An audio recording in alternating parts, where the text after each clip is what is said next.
જય શ્રી કૃષ્ણ મિત્રો. તો આજે આપણે એક કપટી શિયાળ અને નિર્દોષ કબૂતરની વાર્તા જાણીશું. એક સમયની વાત છે.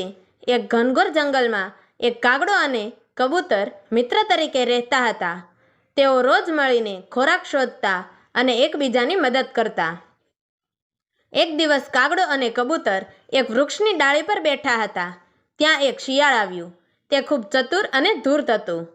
તેણે કાગડા અને કબૂતરને મળીને મીઠી મીઠી વાતો કરી અને કહ્યું કે મિત્રો, હું પણ તમારી જેમ સ્નેહ અને સહકારમાં જીવવા ઈચ્છું છું. હું પણ એકલો છું. શું તમે મને મિત્ર બનાવશો? કબૂતર ખૂબ દયાળુ હતું. તેણે તરત જ શિયાળની વાત માનીને એને મિત્ર બનાવી લીધું. પરંતુ કાગડો બુદ્ધિશાળી હતો. તેને શિયાળ પર શંકા હતી. તેણે કબૂતરને ચેતવણી આપી કે મિત્ર, શિયાળ સ્વભાવથી કપટી હોય છે. તે માત્ર પોતાના સ્વાર્થ માટે જ મિત્રતા કરે છે. પણ કબૂતરે કાગડાની વાત પર ધ્યાન આપ્યું નહીં. થોડા દિવસ પછી શિયાળે એક કાવતરું રચ્યું. એક દિવસ તેણે કબૂતર સાથે મીઠી વાતો કરી અને કહ્યું કે મિત્ર, તું હંમેશા વૃક્ષ પર જ બેસી રહે છે. જો જમીન પર આવી મારી સાથે ફરવા જઈશ તો તારી દુનિયા વધુ વિશાળ થઈ જશે. કબૂતરે શિયાળની વાત માન્યા વિના જમીન પર જવાનું ટાળ્યું. પણ થોડા દિવસ પછી શિયાળે વધુ મીઠી મીઠી વાતો કરી અને કબૂતરે પોતાનું ધાર્મિક જીવન ભૂલી જતા તેનો સંગાત સ્વીકારી લીધો. કબૂતર મૂંઝાઈ ગયું. શિયાળ વારંવાર તેને આ લાલચ આપતો રહ્યો. આખરે એક દિવસ જ્યારે કબૂતર જમીન પર આવ્યું ત્યારે શિયાળે ત્રાટકી તેને ઝડપી લીધો અને મારી નાખ્યું.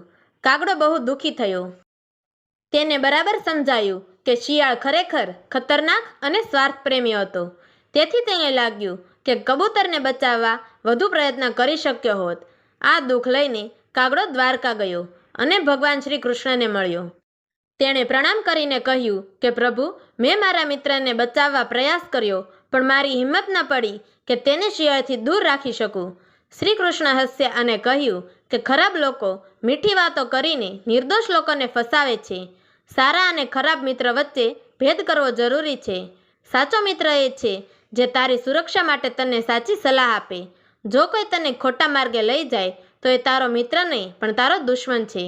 કાગડો ભગવાન કૃષ્ણના શબ્દોથી શાંત થયો અને તે જંગલમાં પાછો ગયો, જ્યાં તે શિયાળના પ્રભાવે પડેલા અન્ય પક્ષીઓને શીખવવા લાગ્યો કે તેઓ મીઠું બોલતા પણ દુષ્ટ માનસિકતાવાળા લોકોથી સાવચેત રહે.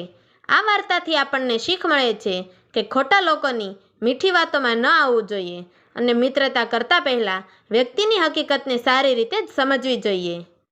તો મિત્રો, તમને અમારી આ વાર્તા પસંદ આવી હોય તો અમારી ચેનલને લાઈક કરજો, શેર કરજો અને આવી જ અવનવી વાર્તાઓ સાંભળવા માટે નીચે આપેલા બ્લેક બટનને ક્લિક કરી અમારી ચેનલને સબસ્ક્રાઈબ જરૂરથી કરજો.